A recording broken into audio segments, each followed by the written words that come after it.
The merry water-mill wheel hums, its voice traveling through sunny fields and getting lost in an old beech forest, full of silence and damp shadows. In the mill, the old and good-natured miller Trisho dozes off. Next to him sits his fat cat, also dozing off. Grandpa Trisho, the sleepy and lazy cat, speaks up. Grandpa Trisho, can you catch me a mouse? A mouse? What mouse, my dear? Grandpa Trisho is surprised. I've never caught mice before. And thank God, there are plenty of them in our mill. They'll nibble on your whiskers while you sleep. No. Catch it yourself. Then bake me some bread, the cat demands. I don't want to do that either. You won't. Then, brother, I'm off to become a bandit. You can't live like this anymore. I hate chasing after mice. And I hear that bandits are lounging in the forest shade. I wouldn't say so. A bandit must be ready to come and go, and you. Besides, maybe the bandits will teach you a lesson and you'll become more valuable. And you really won't bake me bread?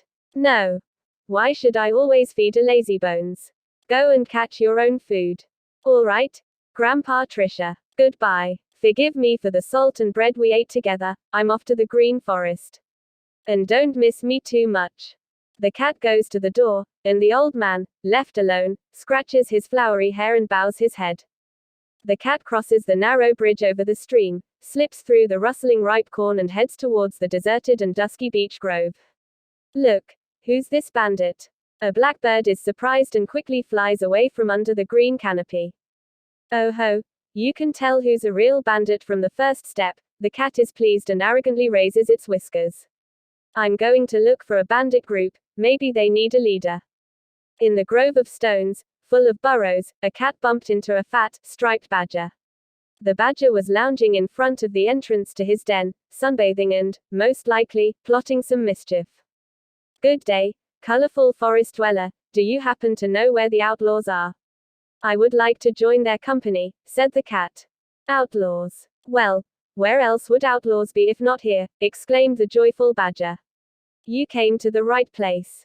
We, badgers, are the greatest outlaws under the sky. People curse us 2 days' journey around, call us robbers, pests, and thieves. As you can see, we are a very famous and renowned people. We are even more famous than the wise fox, and we have eclipsed the glory of the bear. Well, I am overjoyed to hear that. Would you be willing to accept me into your heroic group? Asked the cat. Well, how could we refuse such a bushy-bearded outlaw like yourself? But, if I may ask, are you not related to dogs in any way? Dogs? What are you talking about? There are no greater enemies than we cats and dogs, replied the cat. All right, then you can come with us to the cornfield tonight. We'll see how valuable you are, said the badger. Soon, the sun sank behind the high mountain ridge, a cold breeze rustled through the leaves, and a blue twilight descended on the forest. The cat remembered his grandpa Trisho and felt sad. Ah, now my grandpa sits alone on the doorstep of the mill, and I'm not there, he thought. As the first owl rose and flew soundlessly under the branches, the badgers set out to steal. The cat thought how nice it would be to sleep beside the sound of the watermill, regretting not listening to his grandpa, and went with them. When they exited the woods, they saw a fire burning at one end of the field. The owner of the field had lit it to scare away pests. The oldest badger approached the cat, trembling with fear. Are you afraid of that red cousin of the sun that eats dry branches over there in the corner of the field? What? Wondered the cat. Oh, you mean the fire. That's my best friend for a cold night. Your friend, exclaimed the badger, terrified. No wonder your eyes shine in the dark. Then you go first into the cornfield, and we'll follow you. But as soon as they entered the field and began to rustle, breaking dry stalks, the dogs near the fire started barking ferociously and ran towards the thieves. The owner of the field woke up from his half-sleep, grabbed his gun, and fired into the night. Terrified, the badgers fled towards the woods, and the cat panicked and ran towards the stream. A large, shaggy dog pursued him, furiously breaking through the corn. Running blind, the cat barely made it over the plank bridge and ran to the mill, scrabbling up under the rafters.